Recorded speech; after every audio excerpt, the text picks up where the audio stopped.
You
can't ignore volcanoes if you're going to take an interest in how the world around you was made, because this frightening, destructive material is rock in the very process of creation.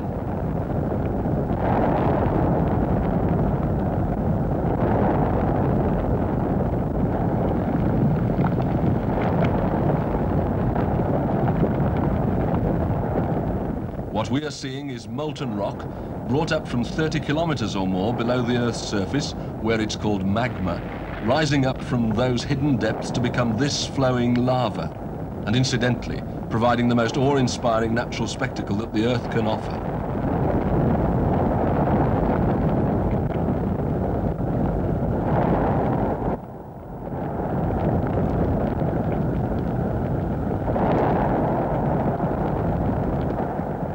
This fiery Niagara of lava is Kilauea in Hawaii, in full eruption.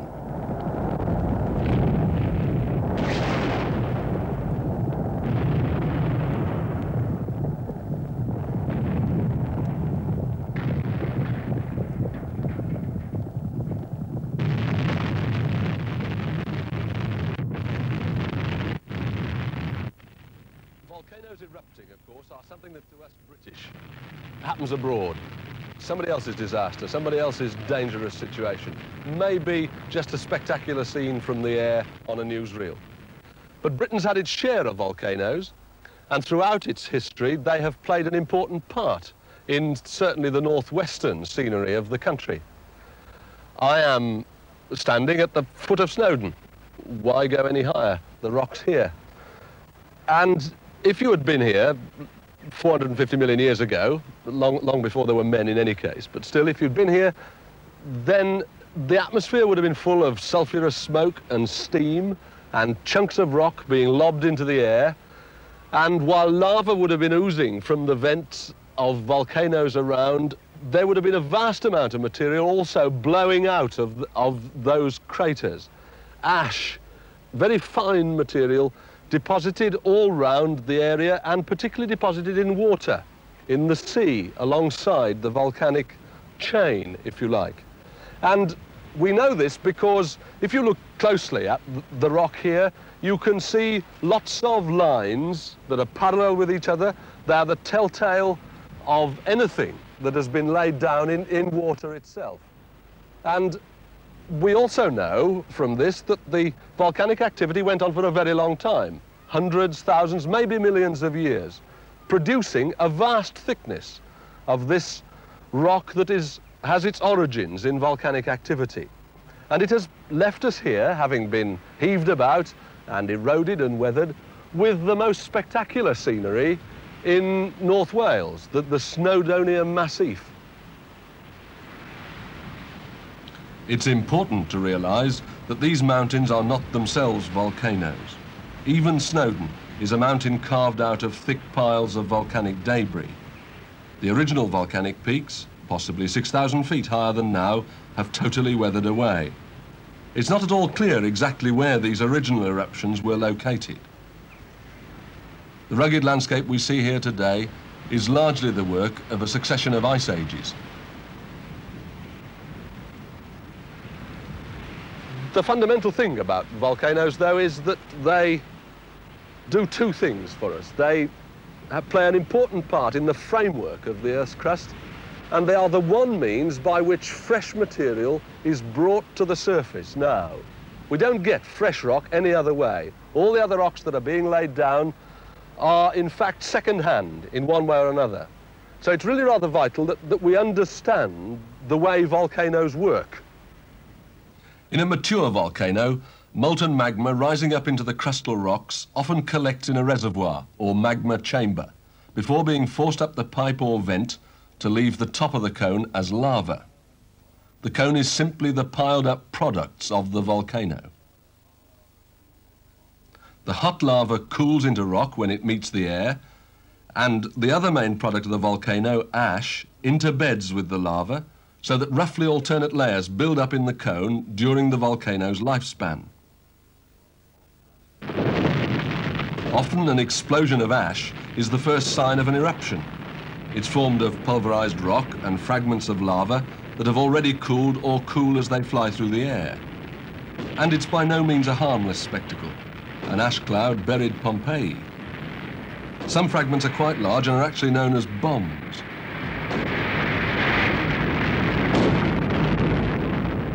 When fragments that are still hot are blown off bubbling lava, they're called spatter, and they form spatter cones round the vents.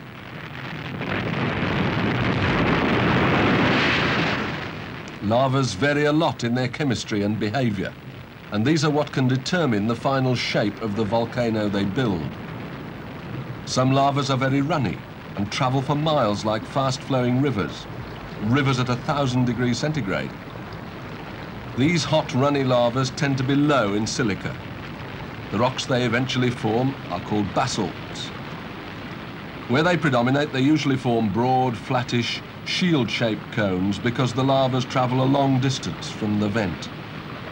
Silica-rich lavas, on the other hand, are cooler and less runny, so they don't travel so fast or so far and can build up into tall, conical shapes.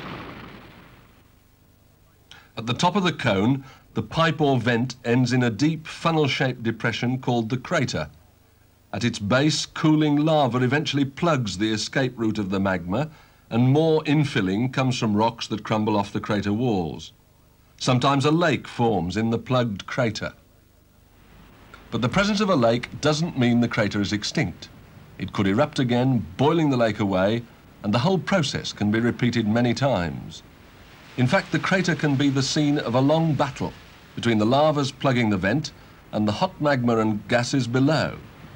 Sometimes the plug is just lifted and new lava intrudes around it. Sometimes the plug or even the top of the cone is blown away in a catastrophic explosion. Eventually, when a particular pipe becomes irretrievably blocked, the volcano may still erupt through new parasitic vents, building new cones on the side of the old one, spoiling its original conical outline. Some molten magma may run between the beds of the rocks in the cone to form sheet intrusions, called sills. Those that cut across the beds are called dikes. The original beds surrounding the volcano may also be infiltrated in this way by magma forming igneous rocks that don't reach the surface and may only be revealed when the volcano has eroded away. We're lucky to have an extinct volcano at just the right state of erosion to let us see some of its inner secrets in the middle of one of our major cities, in Edinburgh. It had several vents and it erupted through some sort of lagoon. This artist's impression relates the volcano in its prime to the modern city. Only the summit of Arthur's Seat stands above the water. The Castle Rock, the surviving plug of another vent, is submerged. Well, I went to Edinburgh to talk to someone who has spent many years unravelling the story of the rocks that make up this mountain. It stands in Holyrood Park, and it was from near Holyrood House that we walked up into the middle of the rock pile. His name is Dr. George Black. Well, this is one of the best vantage points to study the Arthur's Seat volcano. This is a very small volcano with only perhaps 1 cubic mile of lava and ash, a total height perhaps of about 1,400 or 1,500 feet when the eruptions were completed, and it's about 325 million years old. That is when the lower part of the Carboniferous period. The volcano and all the rocks which compose it and the rocks on which it rests have suffered a regional tilt of 25 degrees to the east. Now, if we have a look over here, we can see the lavas which form the volcano. Yeah. And we have them in a series of layers. The first lava flow from the volcano makes the long ridge you can see forming the skyline on the right there and descending rapidly to the left. This is the first lava. Beneath it we have sediments with a little ash. Yeah. Above this lava flow we have ashes and a second lava flow which isn't particularly prominent from this view. Then we have the third lava, which was erupted from a small vent known as a pulpit rock vent here, and is only found to the left, or in fact to the north of this vent, down to the ruined chapel.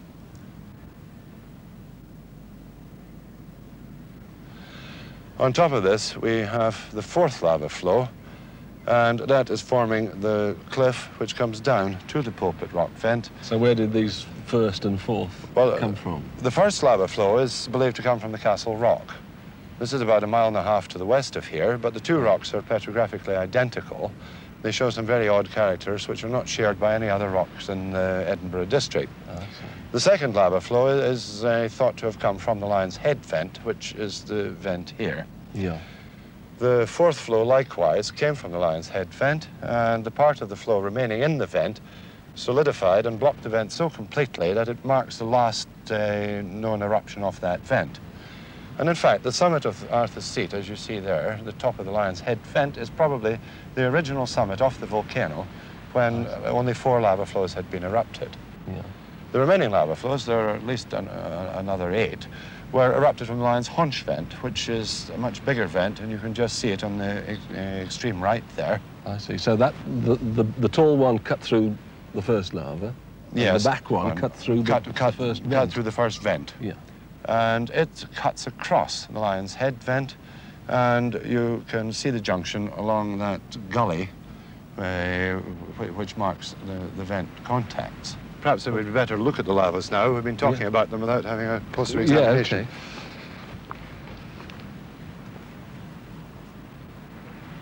The lavas all pile up to form what is called Whinny Hill, and to get to it we had to cross the grassy hollow known as the Hunter's Bog. We ended up on a flat platform behind the sharp cliff of the first lava. It's much more closely jointed and broken. And the knobbly rough rock looked to me exactly like the original surface of a lava flow. But George Black didn't agree. Yes, so it's not strictly speaking the top of the flow. We're probably a foot or two down from its upper surface. I see. Can we see the top of a flow? Oh yes, it's shown very clearly in lava flow 2, just up the hill here. Well, let's have a look at that.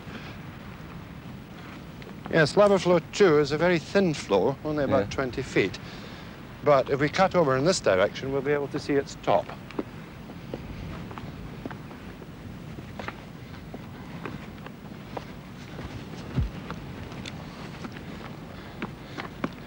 We're actually now standing on the absolute upper surface of lava flow 2. Yeah. And I can demonstrate this by showing this sedimentary material, which is lying on top of the lava.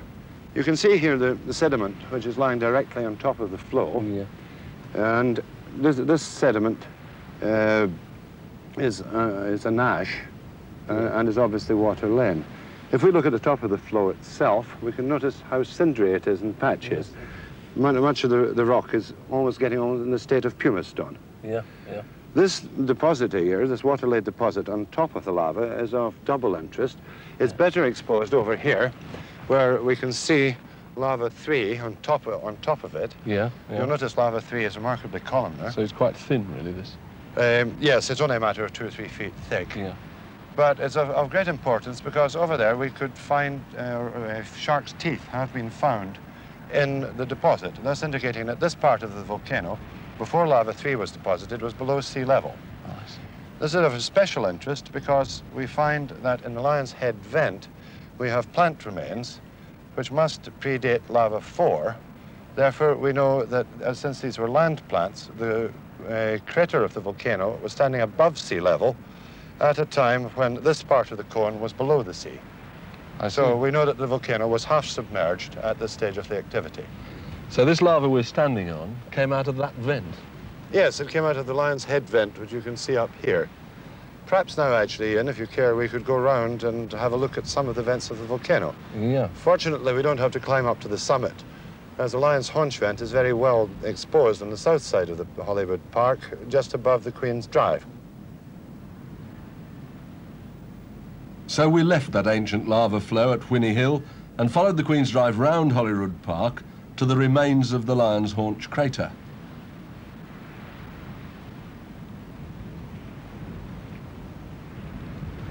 The exposures we have here are of rocks which fill the Lion's Haunch vent of the volcano, by far the largest and most complex of the vents of Arthur's Seat. Here we have a agglomerate, which consists of large fragments of lava and other rocks worn from the walls of the volcanic pipe. You can see a largest fragment here, all set in a matrix of red ash, which is largely finely ground and decomposed lava. The blocks in this agglomerate are often of large size, showing the force of the volcanic explosions. And in fact, behind you here, we have a very large block, which is a matter of some feet in length. This is only one type of the vent and filling we find here. In other places, we find crater lavas.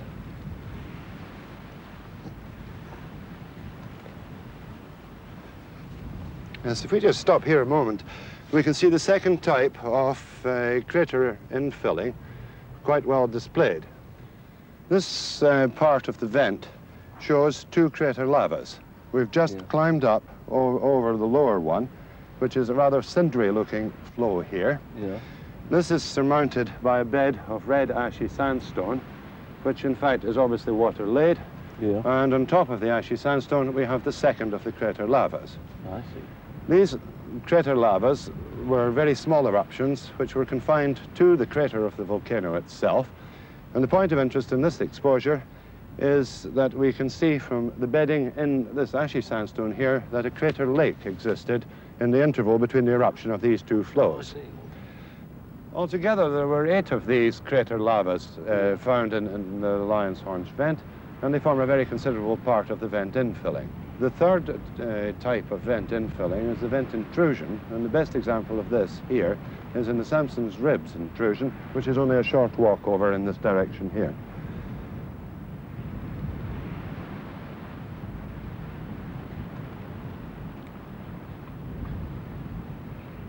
Well, this cliff here exposes the Samson's Ribs vent intrusion. This is a massive igneous rock, which could well have made lava had it reached the surface. But for some reason, it came up under such low pressure that it consolidated in the vent and didn't make the surface. It's cooled very slowly and very steadily, and as a result, you'll notice it's formed very excellent examples of columnar jointing. I see.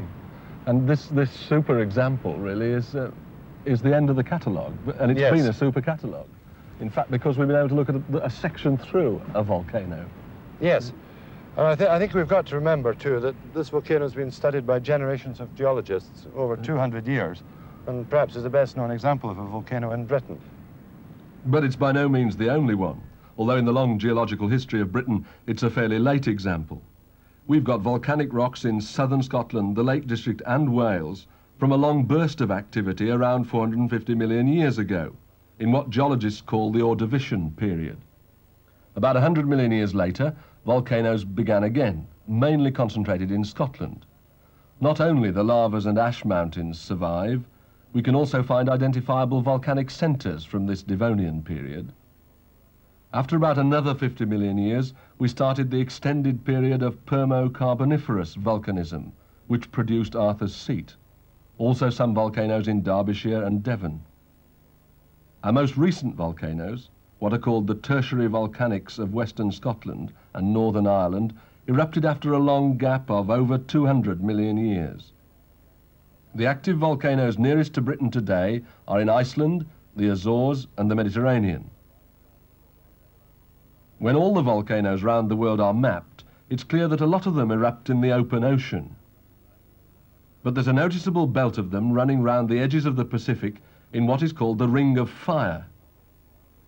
Most but not all volcanoes lie on the boundaries of what are called plates of crustal rocks that slowly move the continents apart and together. Today, Britain isn't on a plate margin, though in the distant past the ancient volcanoes suggest that she was. Our latest tertiary volcanoes, that last erupted some 50 million years ago, were associated with the opening of part of the present North Atlantic Ocean. They were very large, and some of their weathered remains, these are in Skye, show signs of multiple explosions and a succession of parasitic vents. And before the volcanoes erupted, huge quantities of lava had poured out from tension fissures that didn't produce volcanic cones at all.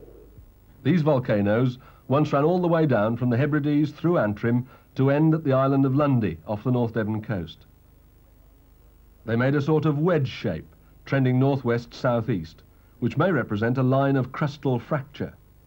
At the end of the period, a swarm of dikes intruded, trending the same way, suggesting that the whole region was in tension. These dikes can be seen very clearly on some of the islands of western Scotland. Sometimes they're exposed at the top surface, and sometimes edge on. Dikes of this kind also followed some of the Carboniferous volcanoes in Scotland and northern England. The other kind of sheet intrusion, sills, are often more dramatic features of the landscape. Stirling Castle stands on a rock that is part of a series of sills across the Midland Valley of Scotland. And the Salisbury Crags that now form the western rim of Arthur's Seat at Edinburgh are a sill that intruded at least 20 million years after the volcano itself had become extinct.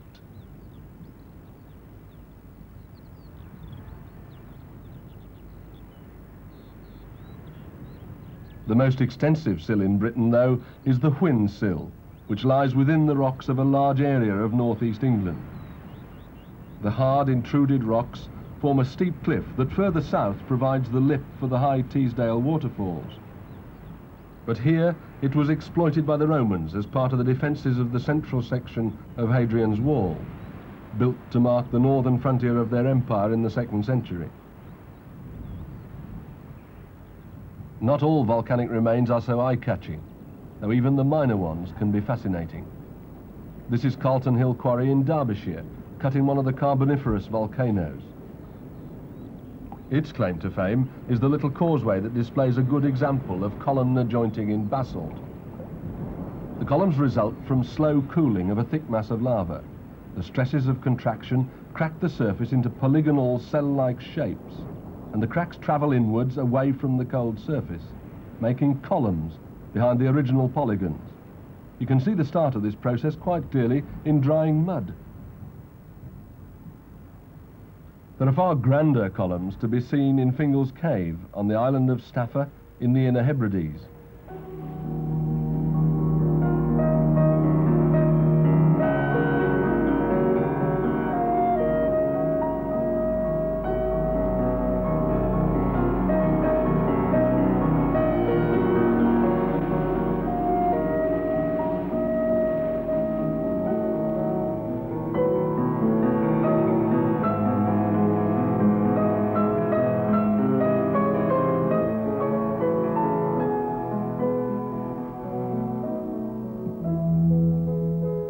The most dramatic example of columnar jointing in the whole of the British Isles is in the northeast of Ireland.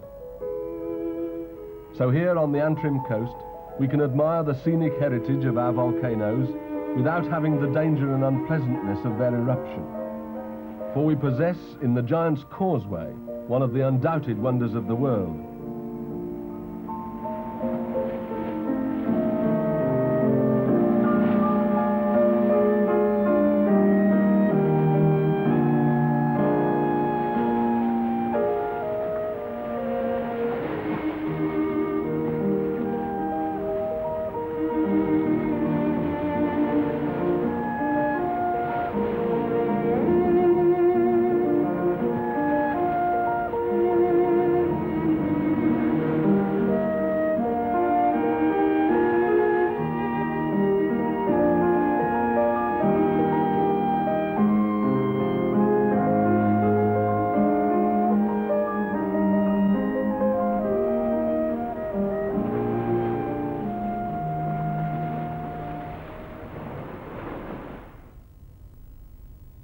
A fully illustrated BBC